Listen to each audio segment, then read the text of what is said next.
அஸ்ஸலாமு அலைக்கும். தகவல் பரிமாற்றம் 4.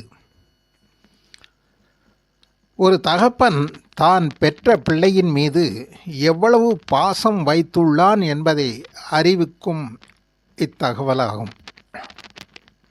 இந்தியாவை ஆண்ட முகலாய சக்கரவர்த்திகளுள் மிகவும் சிறந்தவர் பாபர் சக்கரவர்த்தியை நாம் யாவரும் அறிந்திருப்போம். இவர் ஒரு மிக பெரிய இறைநேசர் ஆவார்கள். இவருக்கு பல பிள்ளைகள் உண்டு. இவர்களில் இளவரசர் ஹுமாயூன் மீது மிகவும் அதிகம் பாசம் கொண்டவராக இருந்தார்.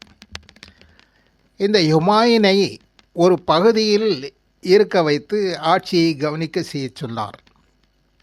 ஒரு காலகட்டத்தில் ஹுமாயூன் நோய்வாய்ப்பட்டு விட்டார். எவ்வளவோ மருத்துவம் அங்கு பார்த்தும் இவர் குணமடையாமல் போகவே உடல்நிலை மிகவும் மோசமானது. இதை கேட்ட பாபர் தன் மகனை தன் இருப்பிடத்திற்கு கொண்டு வரச் செய்தார். அங்கு வந்து மருத்துவம் பார்த்தும் இவருக்கு குணம் கிடைக்கவில்லை. நிலைமை நாளுக்கு நாள் மோசமாகவே தன் மந்திரி சபையை கூட்டி ஆலோசித்தார். இதற்கு என்னதான் நாம் நிவாரணம் என்ன செய்யலாம் என்று கேட்டபோது, சிலர் தர்மம் செய்யலாம், சிலர் தம்மடுத்து உள்ள மிகவும் பிடித்தமான என்ன என்பதை தங்கமோ வைடூரியமோ வெள்ளியோ இவைகளை ஏழைகளுக்கு வழங்கி இறைவனை நீங்கள் இரவும் பகலும் பிரார்த்தித்தால் குணமடைவார் என்றனர். பாபரோ மிகவும் கவலை அடைந்தவராக இரவில் மகன் ஹுமாயூன் அருகிலேயே அமர்ந்திருந்தார். துவா செய்தார், இறைவனை பிரார்த்தித்தார். இப்போது பாபரின் மனைவியும் கணவருக்கு எவ்வளவோ ஆறுதல் கூறியும், நீங்கள் ஏன் இவ்வளவு கவலைப்படுகிறீர்கள் என்றார். அதை தமையன் பாசத்தில் இதை இவர் ஏற்கவில்லை. இப்போது பாபர் ஒரு முடிவுக்கு வருகிறார். அதாவது, ஒரு மனிதனுக்கு அதிகமான பிடித்தது தியாகம் செய்தால் இறைவன் அருள்வான் என்ற இவரை நம்பிக்கையில் தன் மகனுக்காக தனக்கு மிகவும் பிடித்த தனது உயிரை இறைவனுக்காக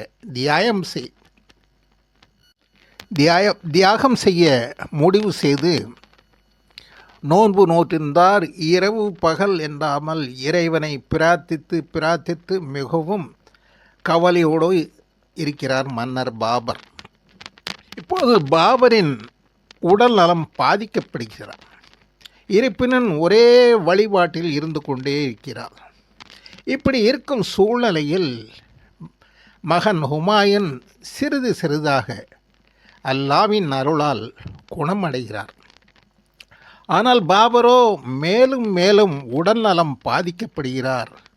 ஹுமாயூனோ நன்றாக தேறி வருவதை பார்த்து இறைவனுக்கு இவர் நன்றி கூறியவராக இறுதியில் இவர் மரணம் அடைந்து விடுகிறார். அதே நேரத்தில் ஹுமாயூன் முழுமையாக குணமடைகிறார்.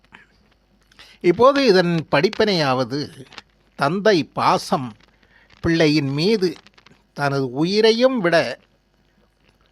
கொடுத்துவிட தயாராகிவிடும் என்பதை நாம் அறிகிறோம். அதே நேரத்தில் பிள்ளைகளாகிய நாமும் பெற்றோரின் நன்மைக்காக நம்மால் முடிந்ததை அவர்களுக்காக தியாகம் செய்ய வேண்டும். அதற்காக உயிரை விட வேண்டும் என்பது கருத்து அல்ல. நம்மால் முடிந்த உதவியை தாய் தகப்பனரை மிகவும் கண்ணும் கருத்துமாக அவர்களுடைய வயதான காலத்தில் கவனித்துக் கொள்ள வேண்டும் என்பதே இதன் கருத்து, எமது விளக்க உரையாகும். ஆமீன். வஸ்ஸலாம்.